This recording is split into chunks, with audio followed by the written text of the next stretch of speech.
مساء الفل، الحمد لله على السلامة. رجعنا تاني مكاننا الطبيعي بين التمانية. وصلنا بإيدينا مش بإيدين حد تاني. صعدنا برجالتنا مش بكلام مع أي حد تاني. الأول قبل ما نتكلم عن الماتش حابين نشكر كل الناس، من أول جمهور الأهلي اللي من الساعة 10 الصبح في الشارع.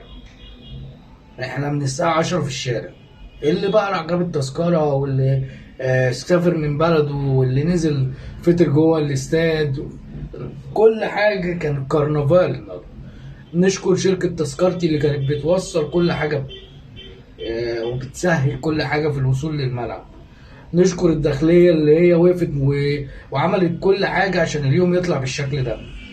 نشكر إدارة النادي الأهلي إن هي وفرت لنا ده كله، ان هي اتكلمت معاهم وطلبت منهم ان احنا نبقى بدل ما نبقى 20,000 نبقى 50. واللي احنا شفناه النهارده ده مش 50 يعني، تالتة شمال تالتة يمين تانية الأولى كله كان مليان. مفيش حاجة كانت فاضية غير الحتة بتاعت المدرج بتاع الهلال. غير كده استاد القاهرة كله مليان على الآخر، مليان. أنت واقف جنبك مش عارف تبص يمين، مش عارف تبص شمال.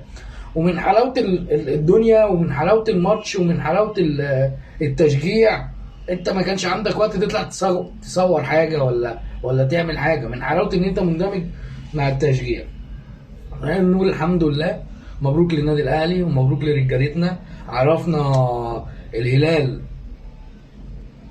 مقامك ده، هو ده مقامك. انت تاخد 3، لا احنا كده والله العظيم تاخد 5-6 مرتاح، 5-6 مرتاح.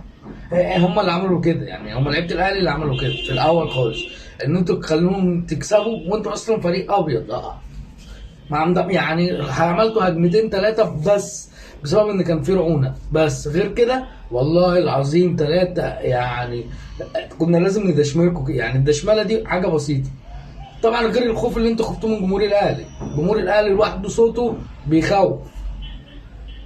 يعني كان باين عليكم وعلى حركاتكم وعلى وشكم مرعوبين من جمهور الاهلي، ودي كانت حاجه بسيطه. نرجع نتكلم في الماتش.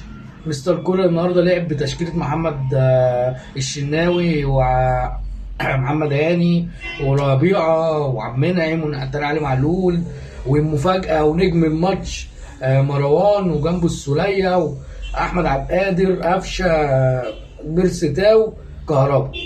للاسف كهربا انت كنت بتلعب بالخطه بتاعتك العاديه اللي هو 2 في النص، وبتلعب بقفشه صانع العاب، وبتلعب بكهربا لوحده قدامه، وبيجيله من الناحيه الثانيه، بيجي من الناحيه الثانيه بيرستاو اللي هو في افضل حالاته، والناحيه الثانيه احمد عبد القادر الاناني. يعني احمد عبد القادر النهارده خلى اهلاويه كتير ضيعت اليوم اللي صاموه والله العظيم. كميه شتيمه في المدرجات لاحمد عبد القادر.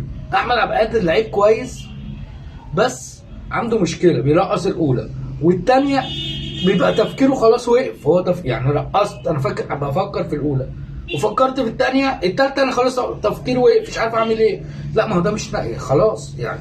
حاسس ان تفكيرك وقف، يبقى بعد الثانيه على طول باصي، بعد الاولى على طول باصي. خليك مفيد. الكره الوحيده اللي لعبتها مفيده اللي كهربا جابها جول، بس غير كده المفروض قفشه بقى، ده اللي احنا كل مره بنتكلم عليه. المفروض قفشه بيبقى هو مالي الحته دي والحته دي. قفشه يا اما تلاقيه مايل هنا عند علي معلول، يا اما تلاقيه مايل هنا عند محمد هاني، فبيقفل على محمد هاني. الفريق اللعيب الابيض بتاعنا ابيض والله العظيم ابيض. ما بص مهما عمل هو لعيب ابيض، قفلها. الناحيه الثانيه علي معلول، حتى تلاقي طول ما الشوط الاولاني علي معلول ما طلعش قدام. واحد اناني ما بيبصيش، والتاني واقف له هنا قفشه ما بيتحركش من هنا. نجم بقى اللي كان فارق معانا في الشوط الاولاني، ويعني بسم الله ما شاء الله